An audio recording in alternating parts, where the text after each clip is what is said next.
Hands where I can see them! Officer Travis Callahan barked, gun half drawn, voice sharp enough to cut through the heavy air of the parking garage. Before Ava Richardson could explain, he grabbed her by the arm, yanked her around, and slammed her against her own Lexus. The metal cuffs snapped tight, biting into her skin. Her forehead struck the door frame with a sickening crack. "You're under detention until we figure out what you're stealing," he said, breath thick with bourbon. Ava, dazed but composed, looked him straight in the eye and said quietly, "You just assaulted a federal prosecutor." The words didn't register. Callahan shoved her harder, shouting, "You think you can talk your way out of this?" The sound of her body hitting the steel echoed across the concrete, a moment that would soon shake an entire city. Before diving into this story, where are you watching from? Don't forget to subscribe to the channel and give this story a like, because what's about to unfold will show how one reckless act of power can burn down everything behind a badge. Heat shimmered off the pavement as Travis wiped sweat from his brow, muttering curses under his breath. It was supposed to be an easy patrol, one last quiet shift before his suspension hearing. But the moment he saw a black woman digging through a luxury SUV trunk, something inside him twisted, an old reflex, sharpened by years of bias and bourbon. He hadn't asked questions, hadn't checked ID, hadn't noticed the DOJ parking tag on the windshield. He just acted. The instinct that had saved lives in his early career now betrayed him completely. Ava stood cuffed beside her car, blood tracing down her temple. She wasn't scared. She was angry. 38 years old. A federal prosecutor with a spotless record. On her way to court to expose a $12 million corruption ring inside the same department this man served. Her briefcase lay open on the asphalt, files spilling out, pages fluttering in the wind like pieces of evidence trying to escape. Each page carried the name of an officer tied to stolen funds, falsified body cam reports, and cover-ups reaching all the way to City Hall. The evidence that could have cleaned the city was now smeared with dust and blood. Up above, a drone hovered quietly. Kayla Monroe, a Spelman College student testing her DJI Mini 4 Pro, froze at the sight on her screen. "Is that?" "Oh my God," she whispered, pressing record. The live feed began streaming to thousands of followers. The angle caught everything. The way Travis grabbed Ava's arm, the way she said she was a prosecutor, and the moment he ignored it, Kayla's pulse raced. She knew this would blow up, but even she didn't grasp how fast. Travis dragged Ava to his Explorer, ignoring her protests. "You have the right to remain silent," he barked. "You'd better use it," she tried again, voice calm despite the pain. "Check my credentials. Officer, there's a folder on the front seat." He sneered. "Save it for the judge." Her knees nearly buckled as he pushed her into the back seat, the cuffs cutting deeper. He turned off his body cam, muttering, "Battery low," though both of them knew it wasn't true. As the car rolled out of the garage, Ava stared at the rearview mirror. She saw her reflection, a woman who'd built her life on justice, now reduced to a suspect by one man's ignorance. Her phone vibrated on the dashboard with call after call from the FBI field office. But Travis didn't care. He just needed control, needed to prove to himself that he still mattered. Years of resentment, divorce, debt, disciplinary warnings had hollowed him out until only bitterness remained. At the precinct, two younger officers watched in confusion as Travis hauled Ava through the side entrance. "What's she charged with?" one asked. "Breaking into a vehicle," Travis said. "Could be stolen." Ava raised her hands, calm and precise despite the cuffs. "That's my car, and I'm the U.S. attorney for this district." Silence filled the room.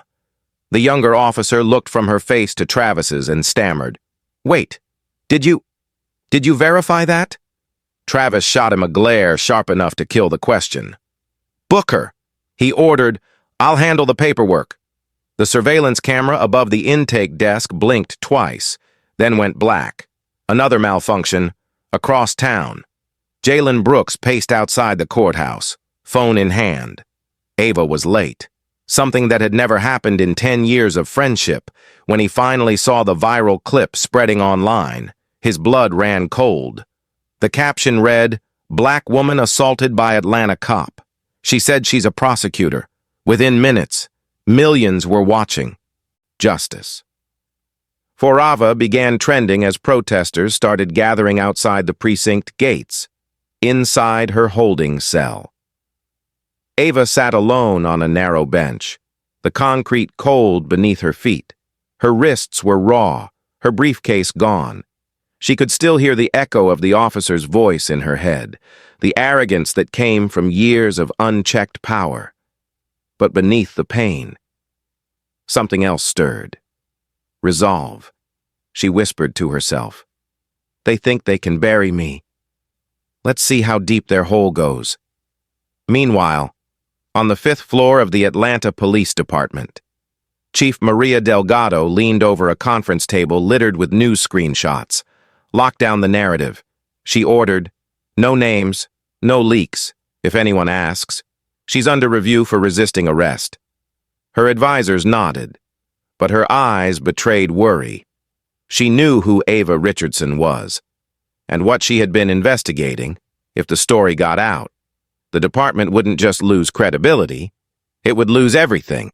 Back in her dorm room, Kayla Monroe stared at her tablet as the views climbed into the millions. She hadn't meant to start a movement, but she couldn't stop it now.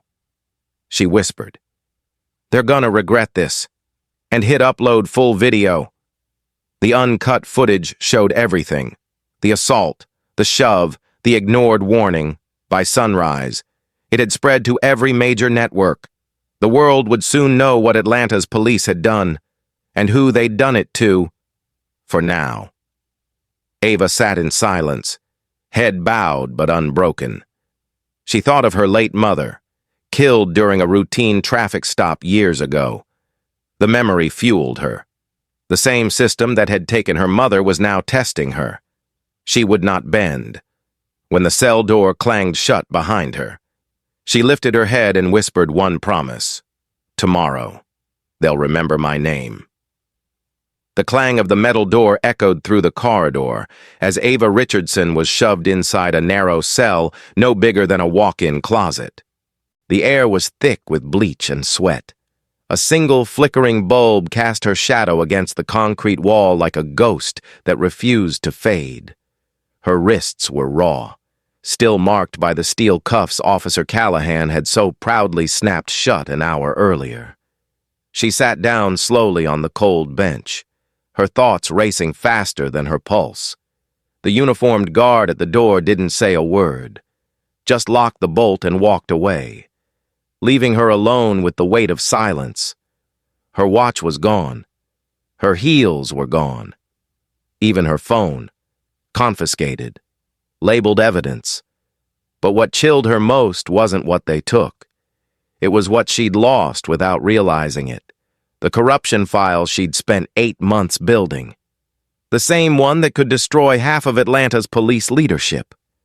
It had vanished somewhere between the garage and the booking desk. She leaned her head back against the wall and whispered to herself, "They're not just arresting me. They're burying the case." At that same moment, in the roll call room down the hall, Travis Callahan sat slumped in a chair with his uniform collar open and his thermos half full of bourbon. He had convinced himself this was just another arrest gone sideways, that his superiors would smooth it out once they realized who she was. Still, something in him shook. His hands trembled as he unscrewed the lid and took a long swallow, the cheap whiskey burning its way down. The room smelled of sweat, dust, and denial. His body cam sat on the desk in front of him, screen cracked, the little red light dark. The SD card he'd yanked out lay beside it, still warm from the removal. He told himself it didn't matter. Cameras failed all the time. Everyone looked the other way. especially for a man with 22 years on the job and a medal from the Appalachia School Rescue. But even as he repeated that lie, he couldn't shake the sound of her voice. "You just assaulted a federal prosecutor." Across town. Jalen Brooks sat in his office surrounded by stacks of case files and a half-drunk cup of coffee. The live stream had already gone viral. His phone hadn't stopped buzzing since midnight. Every civil rights attorney, every journalist he knew was calling him. But all he cared about was finding Ava. He dialed the precinct again. His 17th attempt that night, the desk sergeant answered, the same dry tone as before. "She's not available for contact. She's a federal official." Jalen snapped. "You can't hold her without notifying her office." "Sir, I'm just following orders," the sergeant said, then hung up. Jalen slammed his fist against the desk, his chest heaving.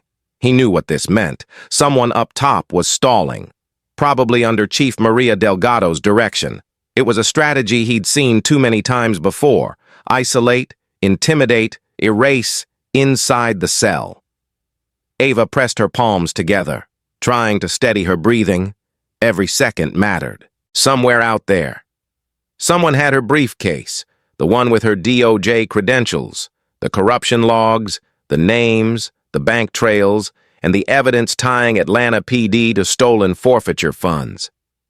She thought about the hearing she was supposed to attend that morning, the room full of federal officials now wondering why the lead prosecutor had vanished. She smiled bitterly. Let them wonder. She whispered. She wasn't beaten. She was waiting. Meanwhile, at police headquarters, Chief Delgado sat in her office with the blinds drawn. The phone on her desk buzzed every few seconds with updates, media calls, internal affairs alerts, protest notifications. She rubbed her temples, staring at the paused frame on her tablet.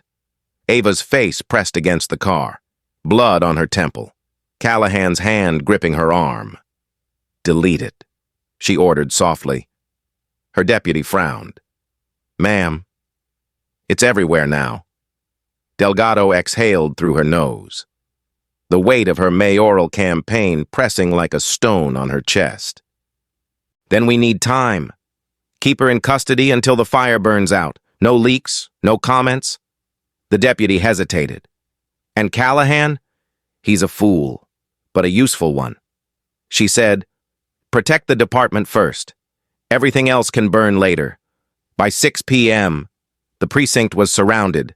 Protesters gathered outside with handmade signs, "Justice for Ava," "No more broken cameras," "We see you." The chants rattled the windows. Kayla Monroe stood among them, her drone hovering overhead, streaming live. Her feed had hit 15 million views, the number climbing by the second.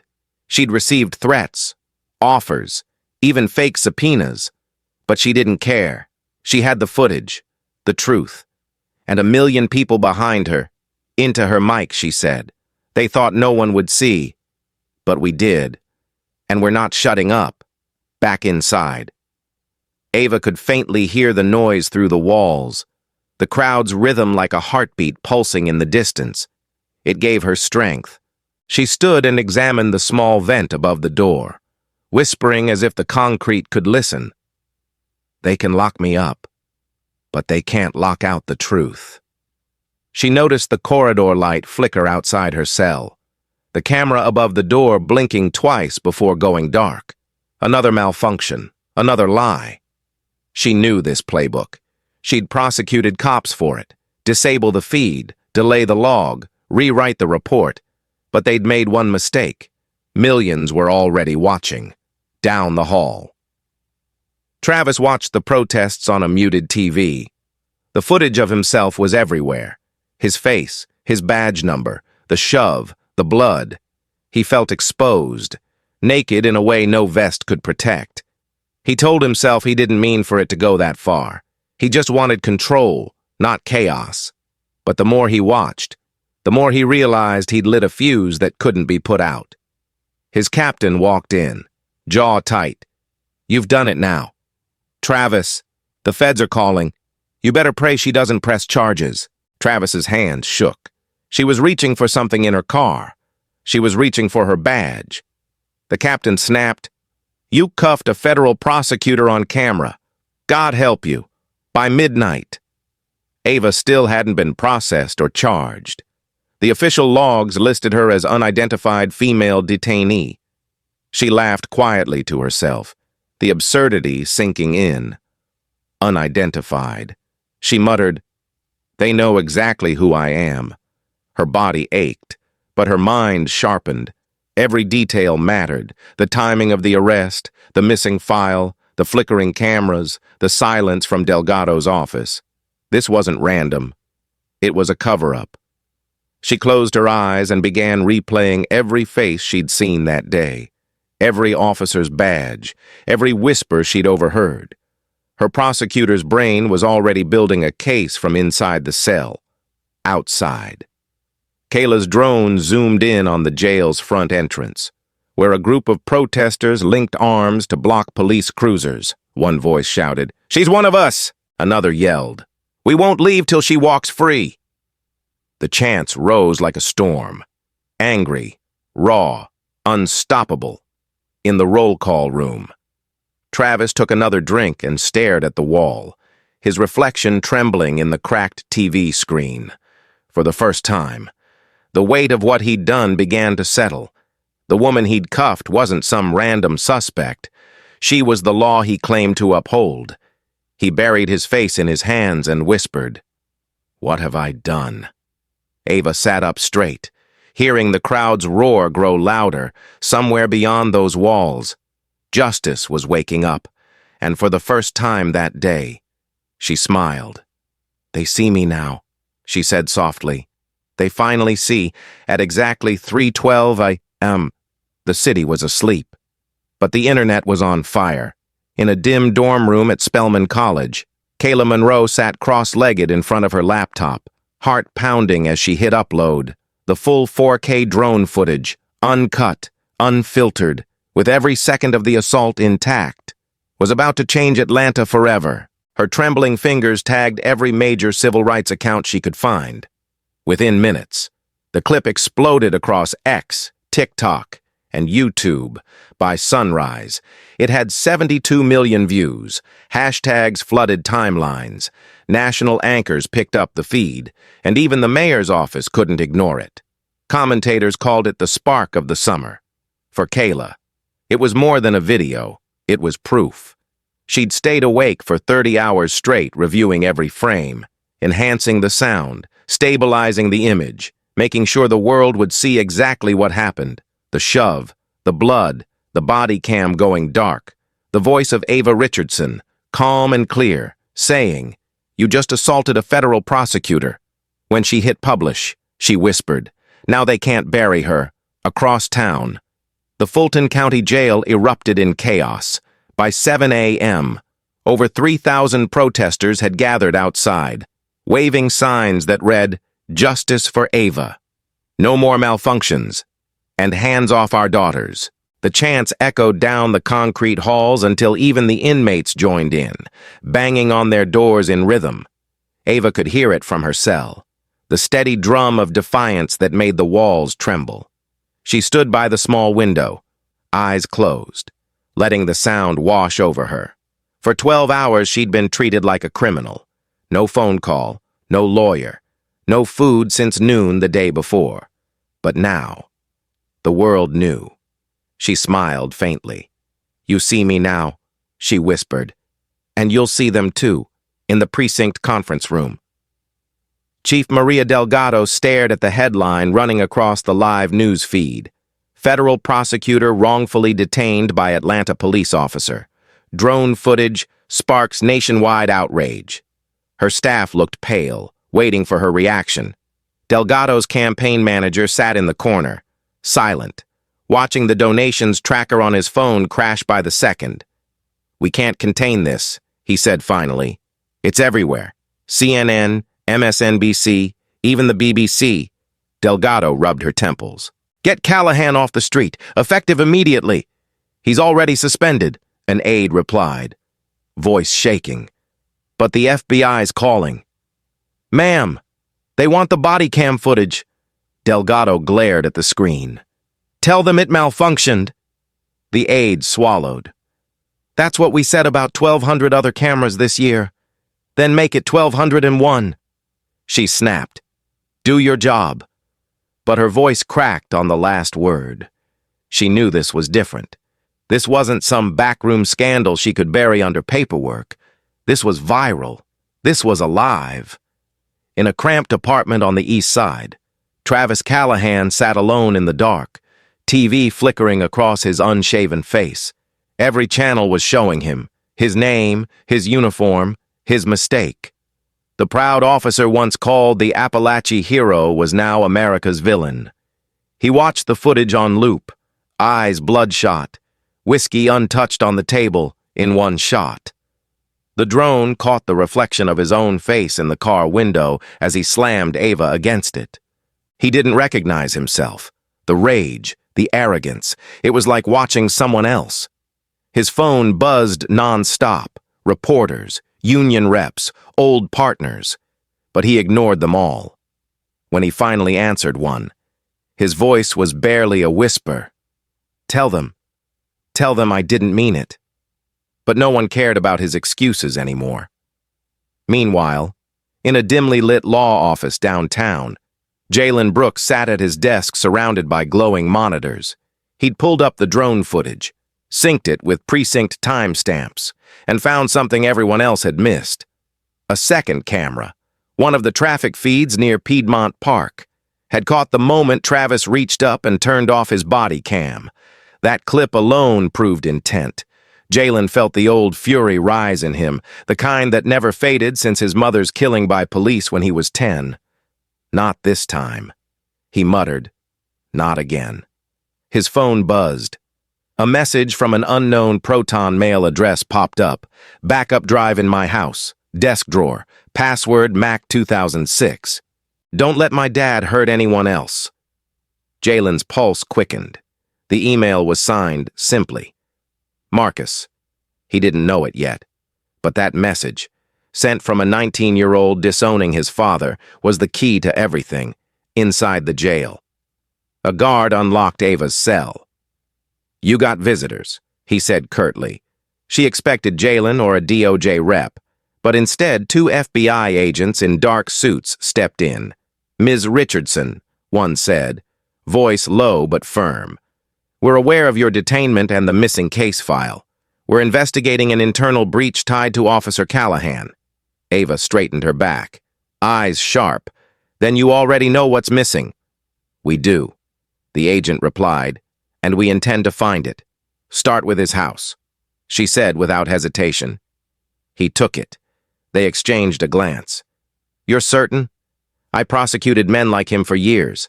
She replied, he fits the pattern. Rage, pride, cover-up, check his drawers. He keeps his secrets close, outside. The protesters' chants shook the city awake. Students from Spelman and Morehouse flooded the streets, joined by community leaders, lawyers, and even off-duty firefighters. News drones circled overhead like hawks. One shot captured the image that would define the movement. A line of young black women standing shoulder to shoulder, fists raised, chanting Ava's name. It was raw, it was loud, and it was unstoppable. By late afternoon, the FBI had quietly begun their parallel investigation. Agents intercepted traffic feeds, subpoenaed radio logs, and traced data from the precinct servers.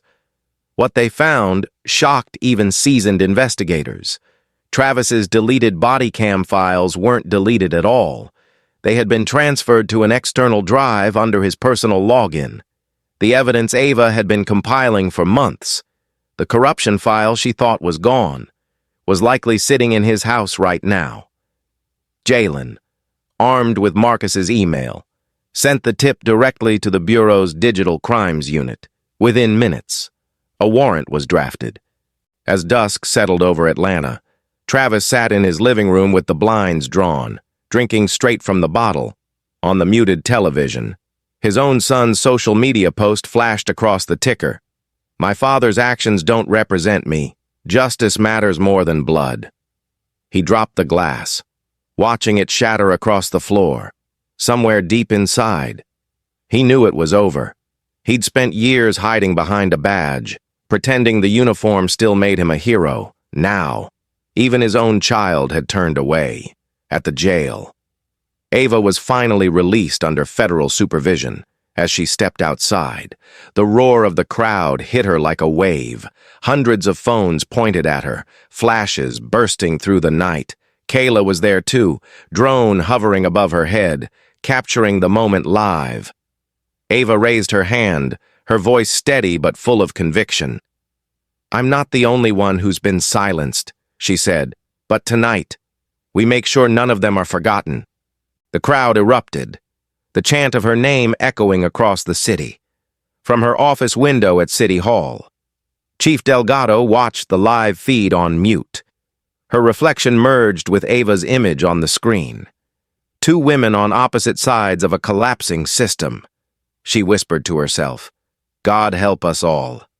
And as midnight approached, an unmarked FBI SUV rolled quietly through Decatur. Lights off, engines low. Inside sat 3 agents, a warrant folder on the dashboard, and one simple goal: find the missing drive before it vanished for good. Ava's whisper in the cell had become prophecy. "They're silencing me." But what none of them knew was that the truth was already waiting, locked inside a drawer, ready to bring the whole department to its knees. At 4:47 a.m., the quiet streets of Decatur shattered under the rumble of armored tires and the synchronized footsteps of 12 FBI agents moving in formation toward a modest brick house at the end of Hemlock Lane. The neighborhood slept, unaware that within seconds, one man's secrets were about to ignite the biggest law enforcement scandal in Atlanta's history.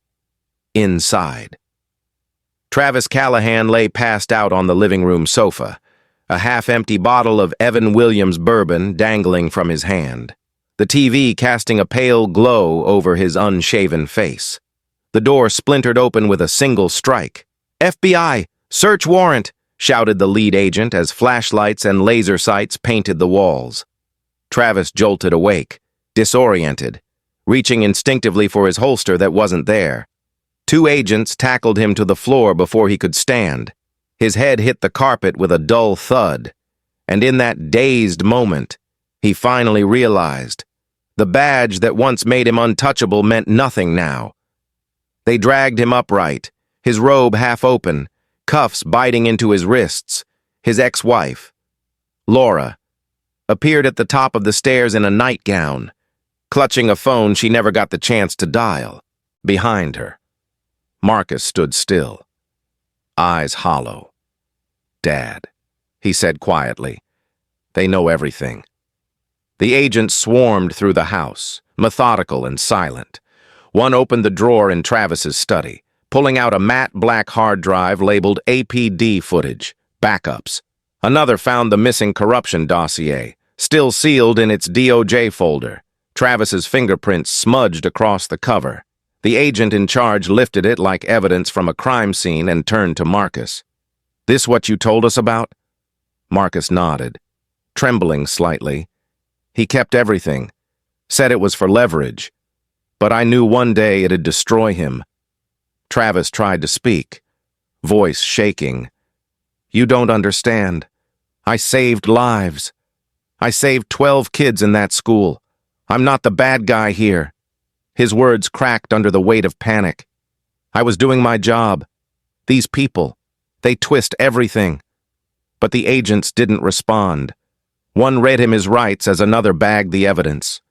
For the first time in 22 years, his name, once a symbol of bravery, was being read aloud as that of a suspect. He sank to his knees, mumbling, "I was a hero." Marcus looked down at him and whispered, "You were, once, but you let the hero die a long time ago." The raid was over in 9 minutes. Neighbors peeked through curtains as the FBI convoy rolled away with Callahan in the back of a black SUV. His head bowed, his lips moving soundlessly as if reciting an old prayer. The local news helicopters arrived seconds later, lights cutting through the dawn fog. A reporter's voice broke through the static. We are witnessing the arrest of Officer Travis Callahan, now accused of obstruction, evidence tampering, and theft of federal property within an hour. Callahan tapes hit #1 worldwide, back at FBI headquarters. The recovered drive was decrypted under tight supervision. 47 deleted body cam videos filled the screen, each one a silent confession. There were scenes of illegal searches, unprovoked assaults, and falsified reports spanning 4 years. One clip showed Travis handcuffing a young black teenager behind a gas station, yelling slurs, then cutting the camera when backup arrived. Another showed him turning off his body cam before a violent arrest, just like he did with Ava. The footage didn't just incriminate him, it implicated dozens of officers across multiple precincts. The stolen corruption dossier from Ava's briefcase tied it all together. Names, dates, bank transactions, shell companies. A full web of deceit now laid bare. When the news reached Chief Maria Delgado, she locked herself in her office and stared at the evidence feed streaming live from the bureau. Her campaign manager's voice shook as he read the headlines. Mayor's candidate linked to APD cover-up. Federal prosecutor assaulted by veteran officer. Evidence seized in early morning raid. She lowered her head into her hands. "It's over," she whispered. "Everything I built. Gone." But even then, part of her mind calculated survival. "Get me a statement," she ordered. Eyes hollow. "We'll say we're cooperating fully." The manager hesitated. "And Callahan?" "Disavow him," she said coldly. "He's a disease. We cut him out." At that same hour, Ava sat in a quiet conference room downtown, released but still bruised, flanked by federal agents and Jalen Brooks. Her temple was bandaged, her wrists red, but her focus was razor sharp. When the lead investigator slid the recovered dossier across the table, she let out a slow, shaky breath. "You found it," she said softly. "We did." The agent replied. "And more." They played one of the body cam clips on a monitor. Ava watched in silence as Travis's voice filled the room. Taunting, commanding, cruel. She felt the anger rise, but she kept her expression steady. "This isn't just about him," she said. "This is a system built to protect men like him. We tear it down piece by piece." Jalen leaned forward, nodding. "Then let's start with this drive. You can't just prosecute him. You expose them all." Ava looked up, eyes steady. "That's exactly what I intend to do. In Decatur." Marcus stood on his porch as the FBI cars disappeared down the street.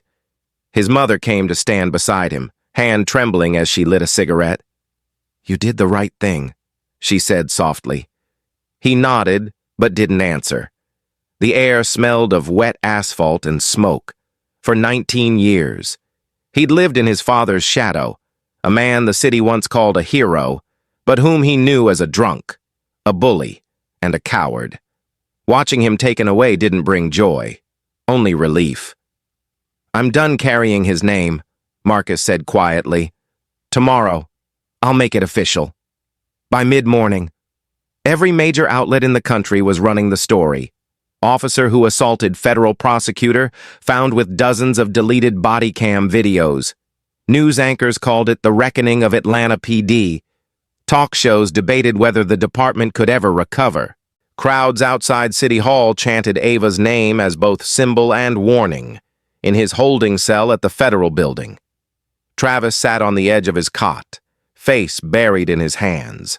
The hangover from years of denial finally hit him full force. The sound of the lock turning made him flinch. An agent entered with a file in hand. "Mr. Callahan, you're being charged with multiple counts, civil rights violations, obstruction, tampering with evidence, theft of federal documents, and perjury. You'll be transferred to federal custody." Travis looked up, eyes wet. "I didn't mean for any of this," he muttered. The agent's expression didn't change. Meaning doesn't matter anymore. The evidence does. The door closed, leaving him in silence broken only by the faint hum of the ventilation system and the echo of his own regret. As dawn broke fully, Atlanta's skyline gleamed gold against the chaos below, in the federal office downtown. Ava stood by the window overlooking the courthouse, sunlight catching the bruise on her forehead. She whispered to herself, "This is where the real work begins." Behind her, the recovered evidence flickered across the screen. The faces of officers she'd soon face in court, frozen mid-lie. The raid had ended, but the trial, the reckoning, had just begun. 3 days later, the courtroom was packed wall to wall, the air humming with tension. Cameras lined the marble aisles, reporters whispered into microphones, and the people of Atlanta held their breath at the prosecution table. Ava Richardson sat tall in a charcoal suit, her expression calm but unyielding. Every bruise on her face told its own story. But she didn't hide it. She wanted the jury to see what unchecked power looked like, across from her. Travis Callahan slumped behind his defense attorney, hair slicked back, eyes swollen from sleepless nights in federal custody. His once proud posture was gone, replaced by the defeated slump of a man staring down the wreckage of his own choices. When the judge entered and the courtroom rose, the gravity of it all settled in. This wasn't just another misconduct case. This was the trial that would decide the fate of an entire department. United States versus Travis Callahan. The clerk read aloud, her voice echoing through the chamber. 8 counts, civil rights violations, obstruction of justice, evidence tampering, theft of federal documents, assault of a federal prosecutor, and abuse of authority. The judge turned to Ava. "Ms. Richardson, you may proceed." She rose slowly, her words deliberate and sharp. "Your Honor, ladies and gentlemen of the jury, this is not a case about one bad officer. It's a case about a culture that believed it could act without consequence. It's about a man who forgot that the badge on his chest was a promise, not a weapon." She paused, eyes locking on Travis. "And it's about the moment the people of this city decided enough was enough."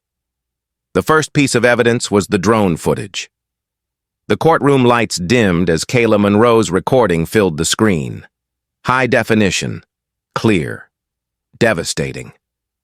The jury watched as Travis slammed Ava against the Lexus, blood glistening on the doorframe.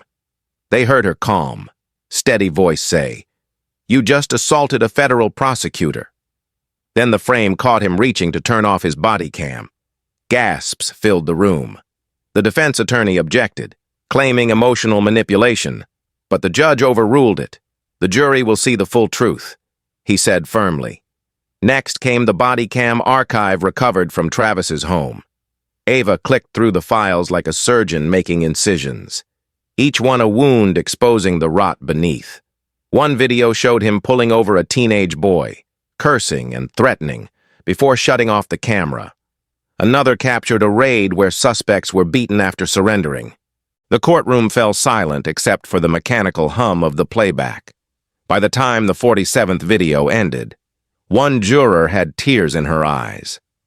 Ava stood by the screen, voice quiet but cutting. "These are not isolated incidents. They are patterns. They are choices. And they have cost lives, dignity, and trust."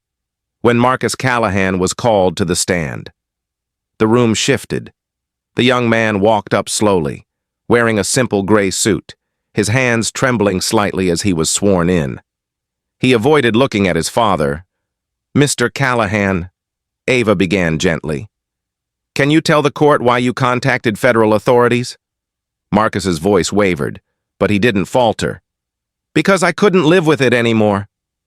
I saw what he did. I heard the things he said about people. About her." He glanced briefly toward Ava. "Then away. After he broke my ribs last year, he came into my room drunk," he said.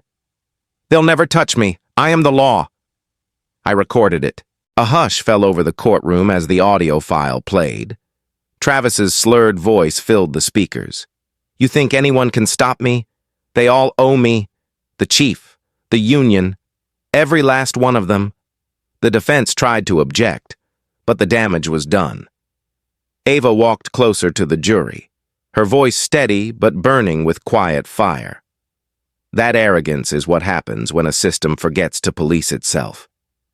But today, accountability begins. She thanked Marcus, then added softly, "You showed more courage than most men twice your age." The young man nodded, his jaw tight, tears threatening but held back. Travis stared down at the table, face ashen, unable to meet his son's eyes. Later that afternoon, Kayla Monroe took the stand. She wore a navy blazer over her Spellman t-shirt, hair tied back, posture firm. The defense attorney tried to dismiss her as an activist chasing fame, but she didn't flinch. "I wasn't chasing fame," she said. "I was chasing truth. If I hadn't filmed it, you'd all be saying she resisted arrest." Her words struck hard. She described how she enhanced the footage, how she was harassed online, how strangers called her a liar until the FBI confirmed the evidence. "I'm 21, she said, voice trembling just once. "And I had to do what trained officers refused to. Tell the truth." The courtroom erupted in quiet applause until the judge restored order. By the end of the third day, the walls of denial had crumbled. The jury watched as Travis's own handwriting appeared on a printed memo. "File held for leverage. Use if questioned about camera logs." They saw time-stamped proof of him accessing the police evidence database after hours, transferring files to his personal drive. They read messages between him and other officers, joking about memory errors. Each revelation landed like a hammer blow. When it was finally time for the defense, Travis's lawyer made a last-ditch attempt at sympathy. "My client served 22 honorable years." He said, "He suffers from post-traumatic stress after saving 12 children from a school shooter. He's not a criminal. He's a broken man." Ava stood to respond, voice steady and cold. "Your Honor, we all carry scars, but we don't use them as weapons. We don't turn trauma into tyranny. Mr. Callahan didn't make a mistake. He made a choice, again and again. To abuse power and hide behind the shield meant to protect others." The judge nodded for closing statements. Ava stepped forward, her gaze sweeping across the jury. "You've seen the videos. You've heard the voices. You've felt the silence of those who can't testify because they didn't survive encounters like these. I ask you, not just as jurors, but as citizens, will you tell the next generation that justice still means something?" She paused, the courtroom holding its breath. "Because if this badge has a price, then let today be the day we finally pay it in truth." 4 hours later, the verdict was read. On all 8 counts, we find the defendant guilty. The room erupted. Reporters rushed to the aisles, cameras flashing. Travis sank into his chair, head bowed, as Ava closed her eyes and exhaled for the first time in 3 days. Marcus watched from the gallery, tears slipping down his face. The judge's gavel struck once, hard and final. Outside, the crowd exploded into cheers, the steps of the courthouse filled with chants, banners, and camera flashes. Chief Maria Delgado walked out moments later, flanked by aides, her resignation letter in hand, effective immediately. She said into the microphones, "I am stepping down. The people deserve better." She turned and left without another word. Ava stood on the courthouse steps, reporters shouting questions. "Miss Richardson, how do you feel about the verdict?" She looked out over the crowd, then said softly, "Justice isn't celebration, it's repair, and the repair starts now." As she turned to leave, the sun broke through the clouds, casting a sharp light across the marble stairs. For the first time in a week, the city of Atlanta stood still, watching one woman's quiet strength mark the beginning of something larger than the fall of a single man. It was the rebirth of accountability itself. The cell door clanged shut behind Travis Callahan, the sound echoing through the concrete corridor like a final sentence. His once steady hands now shook uncontrollably as he sat on the edge of his bunk, staring at the gray walls that felt like they were closing in. 15 years, the judge had said. 15 years in federal prison without parole. Every word of the verdict still rang in his head. The applause outside, the chants, the cameras. It was all burned into his memory. He'd gone from decorated hero to national disgrace overnight. His uniform had been stripped, his badge melted down for evidence, and his $1, $8 million pension forfeited under the new accountability statute Ava had quietly pushed through the week before the trial. Somewhere, beyond those walls, the world was moving on, but Travis couldn't. He stared at his reflection in the scratched metal mirror and whispered, "How did I end up here?" But deep down, he already knew. The bourbon, the rage, the years of excuses, they'd all led to this. 2 weeks into his sentence, Travis tried to hang himself with a torn shoelace tied to the top bunk. His cellmate, a quiet man serving time for tax fraud, cut him down before the guards arrived. When the warden asked why he did it, Travis just muttered, "Because I couldn't breathe." He was placed under suicide watch, confined to a padded room with nothing but a paper blanket and his regrets.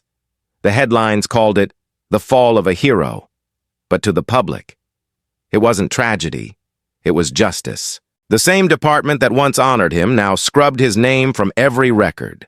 His commendations pulled from the walls, his face deleted from the website.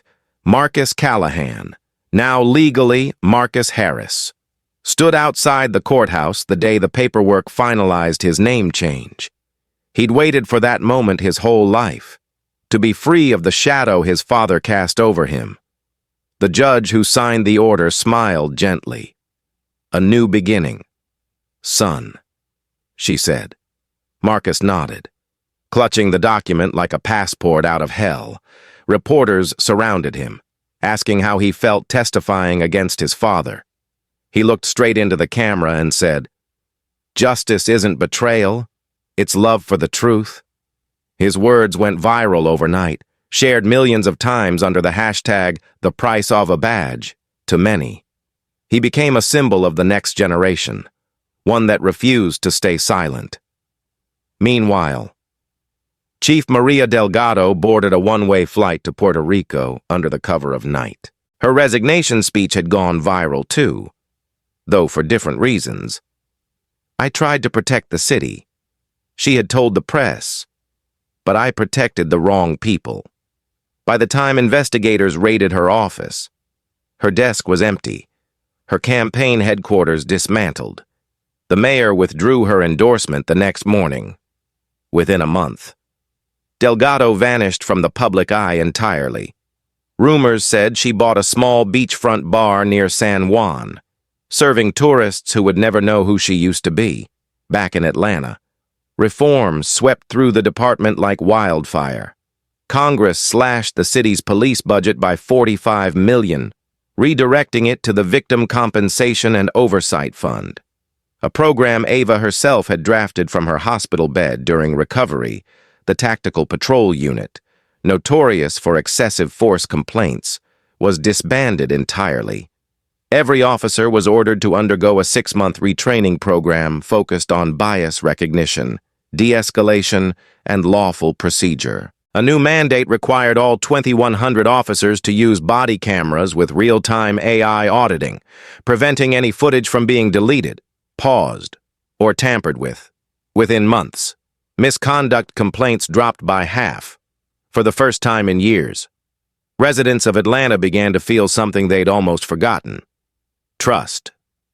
Ava refused to take a single cent of the $15 million awarded to her in damages. Instead, she transferred the entire amount to the Victim Compensation Trust under her name, creating a fund to help those who'd suffered similar abuse. "If the system took from me," she told reporters, Then I'll make sure it gives back tenfold." Her words carried across the country. The Justice Department named her Special Counsel on Civil Rights Accountability, giving her the authority to oversee similar reforms in 10 major cities. She declined the salary and insisted the funds be redirected to community policing grants.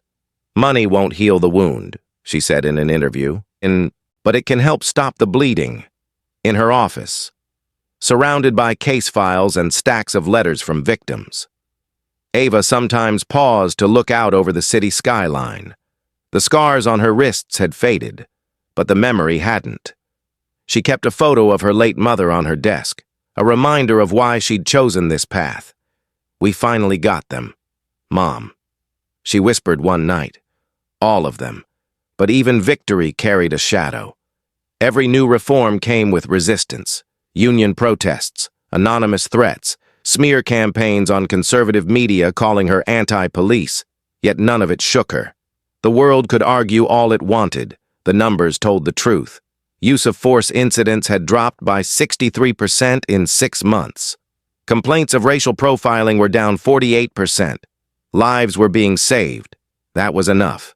Jalen Brooks, ever the fighter, took the helm as the city's newly appointed Civil Rights Commissioner. He worked alongside Ava to draft new protocols ensuring independent investigations for every officer-involved death.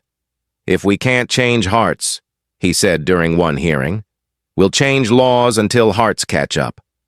The crowd gave him a standing ovation. For him, this wasn't just policy. It was redemption for his mother, whose name he'd etched into his office plaque. As for Travis, his days blurred together in slow decay. He spent his mornings sweeping cell blocks, his nights staring at the cracked ceiling. Letters from Marcus went unanswered. He couldn't bear to read them. The guards said he rarely spoke, except for one time when a documentary crew came through filming a segment on police reform. When asked if he regretted what he'd done, he looked straight into the lens and said, "Every second of it. But regret doesn't undo pain. It just lives beside it." That clip, brief as it was, became one of the most shared moments of the year. By the following spring, Atlanta was a different city. The streets that once burned with protest now held candlelight vigils for victims who never got their day in court. Murals of Ava, Kayla, and Marcus appeared across downtown. Portraits painted by young artists who saw in them something powerful, courage that outlived fear. The mural outside City Hall read, "Truth has a cost, but silence costs more," in a small church near Edgewood Avenue. Ava attended a service quietly one Sunday morning.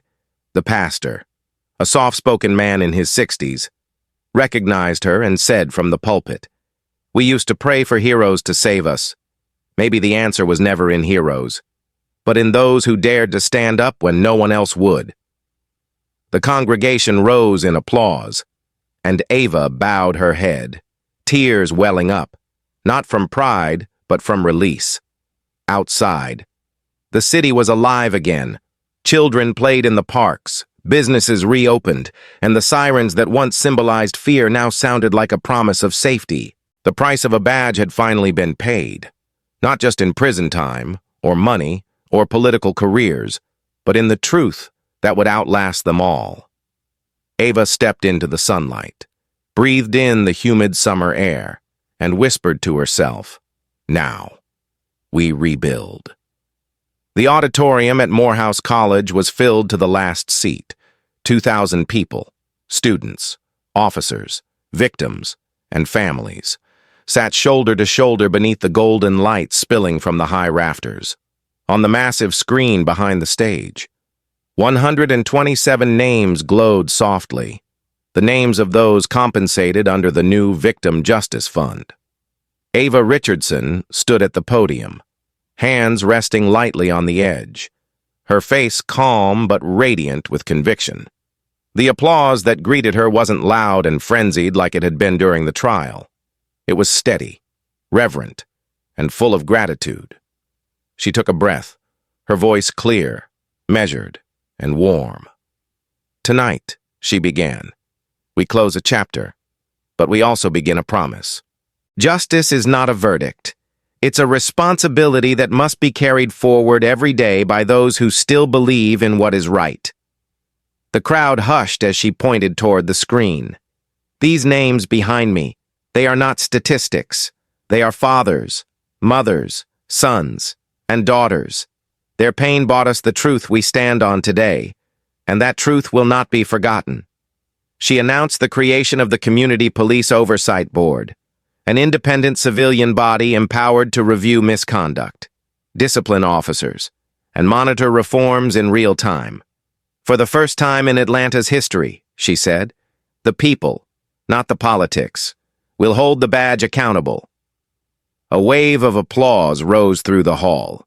She continued, laying out the plan, a 6-month retraining curriculum for all 2,100 officers, built on bias recognition, de-escalation, and legal accountability. The curriculum would be mandatory for promotions and funded through the reallocated $45 million previously cut from the police budget. We will not defund justice, she said firmly. We will redefine it.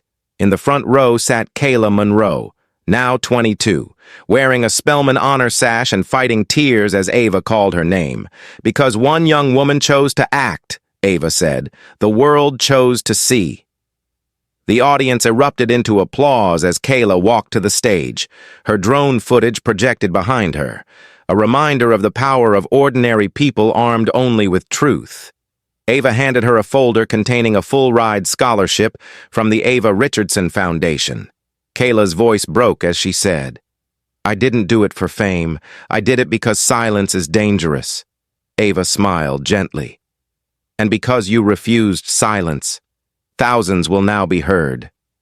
In the second row, Marcus Harris sat beside his mother, his eyes fixed on the stage, when Ava invited him up.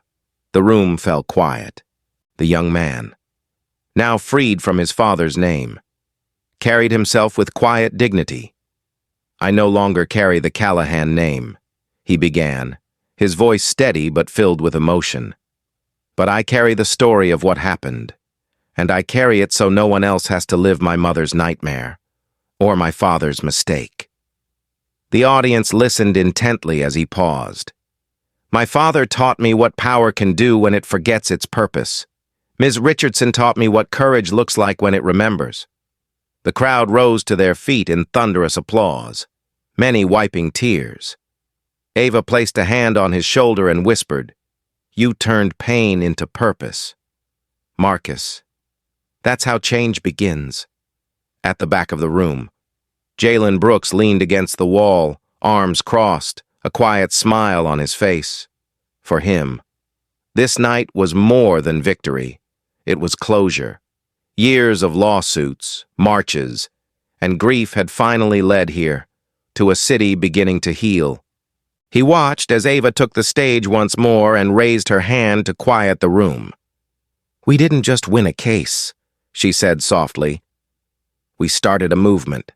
As the crowd stood in silence, the large screen behind her flickered to life again, this time showing the faces of those lost to police violence over the years. Black and brown faces of all ages, framed by candles.